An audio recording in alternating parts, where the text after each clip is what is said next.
Sure, hello, I'm Mark Meer. Hello. Hello. I do voices in video games. Anyone see the Also, you might be able to tell I am a nerd myself. So. Who are your heroes? I'm here, this current costume? Is this just your normal get-up? Yeah, this is what I bring to dinner. This is Hydra, if you'll, the bad guys from Captain America. Yeah. So this is not specifically from the movie or the comic book. This is my interpretation of what a Hydra officer's dress uniform would look like. Cool. Yeah. You know what you... Oh, okay. You're Commander Shepard. I am Commander Shepard, yes. And, well, not just Commander Shepard, also random aliens and elves and Vorcha. demons. And, also, I do the Dragon Age games.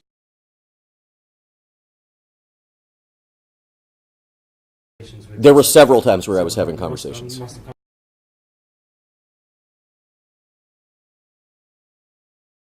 Yeah, certainly. It was strange, but delightful. We actually use a system called Veda, in which the other performances in the scene are played back through your headset, so you're not just acting into a vacuum. So I'd record one for, I believe I recorded Shepard first. You record all the Shepard first, and It depends. Like sometimes, depending on what scenes are written, and because everything's not written at the same time, and not necessarily in chronological order. So you're essentially piecing together the game, and that's why you really rely on your director to give you context and let you know what's going on, and you never see a complete script. So with scenes where I was playing against myself, I would hear them as I was doing the second part, and then I'd hear my other pre-recorded part. And then watching them actually within the game was a lot of fun as well. So I'm just trying to think of distinct examples. There was the biotic god, Niftu Kal, who was the Volus, who was deluded into thinking he was a powerful biotic and was actually just on drugs. So Shepard, I think, knocks him out, or can result in his death. Or, that one's fun. So there were several scenes. Actually, some of the very first work I did for Mass Effect was me speaking to myself. It was for the original demo that was in E3. And the scene involved Commander Shepard threatening a Salarian bartender, who was also me.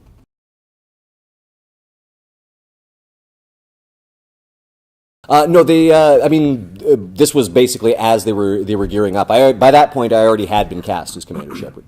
Although when I started working on Mass Effect at the very early stages, I was designing the alien sound sets. I was sort of determining how all the races would sound, the various species. And so I was some of the earliest Salarians. And I'm the reason why Salarians kind of sound a bit like Steve Buscemi. So, yes. And the bartender in particular was very Steve Buscemi. I don't think he actually made it into the game. Because they were like, it might be a little too much. So they dialed it back a little bit. There was again times where I was playing mercs. There is one scene in particular where someone is being held hostage and Shepard bursts into the room. I'm playing the merc who has a gun to a hostage's head, and then I shoot myself in the face. And, yeah. So there were many instances like that, and in the Dragon Age games as well.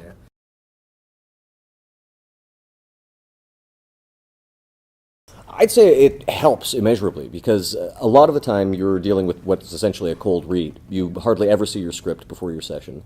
You're seeing your dialogue as it's coming up, and with the Veda system, it's a little better than in the old days.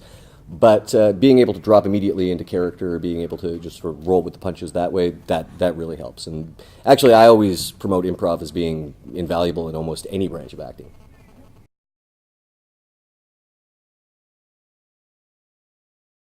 I always do 2 playthroughs, and I usually do my evil one first, or in this case, Renegade, followed by Paragon, so that it feels like I'm redeeming myself for being such an asshole the first time through. And any game that I, like, not just the Mass Effect games, like, I am a gamer, so, like, Fallout and games like that where you can essentially be good or evil. I always go evil first and, sell orphans into slavery and whatnot from Fallout. And more fun. I take it it's more fun to be an asshole as well. Yeah, and then also, being good the second time sort of cleanses the palate of all the assholery.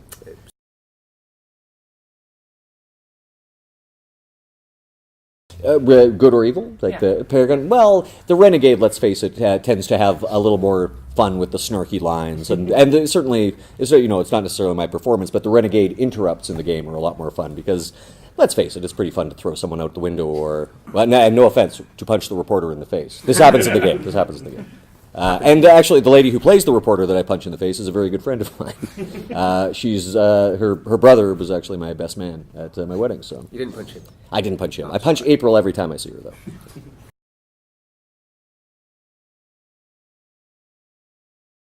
Well, of course, I always go back to the Shepard catchphrase, which is "I should go." because nearly every interaction ends with that or some variation on it. And they, BioWare could have cheaped out. They could have paid Jennifer Hale and I to say that line once each and then just reused it again and again. They did not. They wanted all the various variations on "I should go," and sometimes it's "I should go now," so I got to get going. Yeah. But yeah, "I should go" is the catchphrase. But for favorite lines, then it does tend to be the renegade ones, like "I'll relinquish one bullet. Where do you want it?" Yeah, things like that. Yeah, or just his his cold one-liners as he kills people. Those are fun. Those are certainly fun.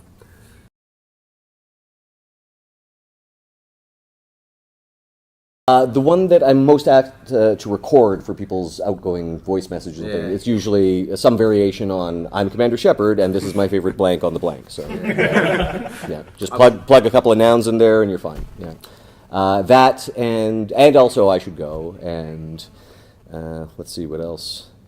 Oh, sometimes it's just actually a funny one that's recently started. There is a YouTube guy called Manslayer, and he's created a series called Gamer Poop. And basically what he does is cuts up dialogue from popular games and then makes the characters say ridiculous things. And so he's done on Skyrim, on a lot of popular games, and I think he's done about 4 or 5 on Mass Effect. He created a new catchphrase for Commander Shepard, which was "We'll bang, okay?" So he would end every conversation with "We'll bang, okay?" And yeah, well, you can sleep with a lot of people in the game, so you can see where that came from. Yeah. So a lot of people have been asking me to record that. Last year at Dragon Con, someone did get me to say that on tape and posted it to YouTube. I think it has over 100,000 hits now, and it's just me saying a phrase that I don't actually say in the game. So yeah, it should be in 4. Yeah, I would like to say that I admire Gamer Poop highly. It's very, very funny. Yeah.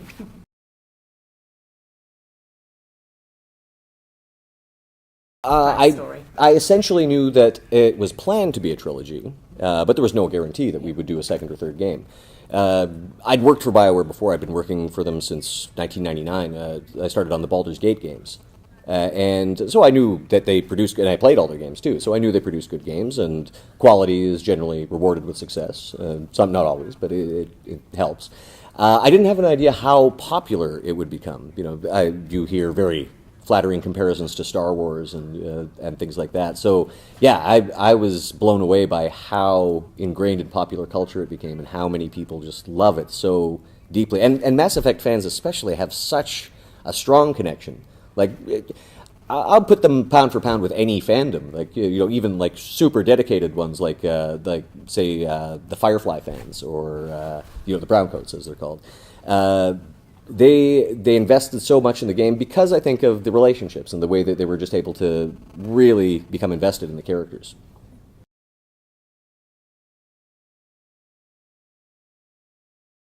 I've often in previous interviews I've described my experience of playing Mass Effect as like being Dr. Manhattan from Watchmen, in that I know everything that's happening.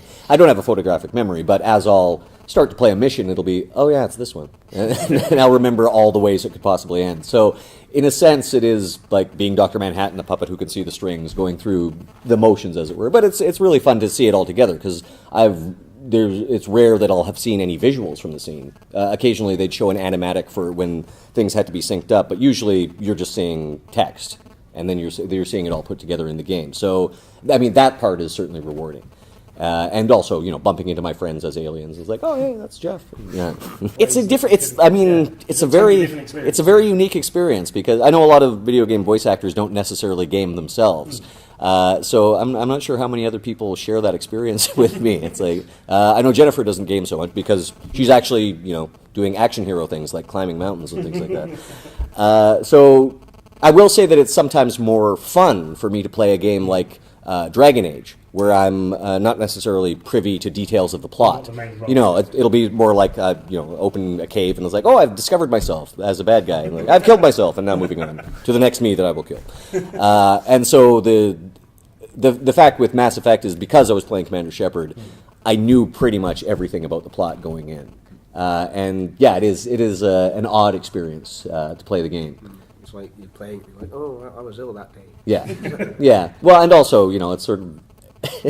I've done a couple of playthroughs of 1 and 2. I've done like full Paragon and full Renegade, then full Paragon playthroughs. Played a fair bit of Mass Effect 3, but obviously there's not as much impetus for me to finish it so before the next game comes out, because Shepard's story is done now. And so it's an interesting experience to do that.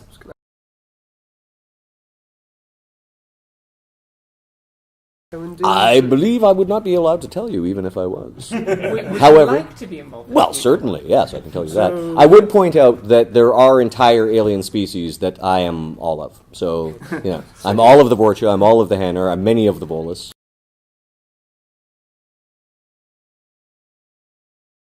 Well, I mean, the Vorcha were a lot of fun, certainly. There was just screaming and screeching and like filling my mouth half with water to get their gurgling. So they were always great, and they were, space orcs essentially. So they were lots of just banging myself against the sides of the sound booth essentially. The Hanar also, Hanar are interesting because they just have that weird sort of way of speaking, and this one wishes to do things. However, Blasto was a real treat. Yeah, and of course I come from a comedy background, so getting to play comic relief characters like Blasto and Niftu Cal, that was nice, and we usually save those for the end of the day after several hours of Shepard.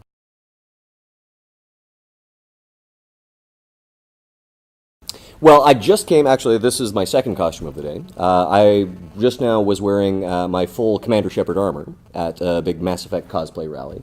That was built for me recently by a friend of mine who I met at Dragon Con, and he makes them, he like, very expensive suits of armor. He gave it to me for free. David Carpenter is his name, so I have to make sure that I promote him for that fantastic gift he gave me. But I guess it's always been something I've done, because I used to be very into Halloween. I still am. That's my wedding anniversary, so we have a big party every year. I didn't start costuming at cons until probably about 2005 or so, so I guess I'd already been working for BioWare at that point. But, I'd always had elaborate Halloween costumes, and most of them were usually like Bizarro Superman or things from comic books and pop culture. And it was Dragon Con that I first started costuming at, just because I'd been going to Dragon Con since 1998, just because a theater festival sort of coincidentally happened at the same time. Eventually they moved the theater festival, and I decided, I think I'll just keep going to Dragon Con, but this time I won't have shows at night, so I can actually just go and hang out and party at Dragon Con. And by this point, I had built up a huge stockpile of Halloween costumes that, needed to see some more use.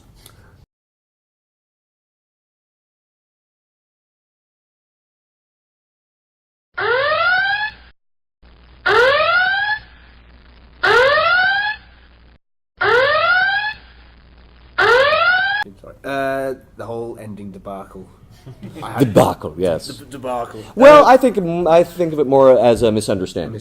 That required clarification, Yeah. and clarification that I think the extended edition really did provide quite nicely. Yeah. I will say, for the record, I had absolutely no problem with the original ending as it stood, because also it's not my place to say I think that should be this way. Yeah. My job is ultimately to bring the writer's vision to life. Yeah. But again, I had no problem with it. That may have been because I understood things about the game that or was again privy to information that necessarily a fan wouldn't necessarily be. There were a lot of people that immediately jumped to the conclusion, because they saw the Mass Effect relays spark, that all the Mass Effect relays were destroyed, that the galaxy was then destroyed, that the Armada was trapped on Earth, that Garrus and Tali were doomed to die because they couldn't digest the food where they were on this planet where they'd crashed. So I knew that wasn't necessarily the case. Yeah. And again, the extended edition, I think, clarified a lot of things. Yeah. And even more so, Citadel, the final DLC, gave people that sort of goodbye with all of their favorite characters.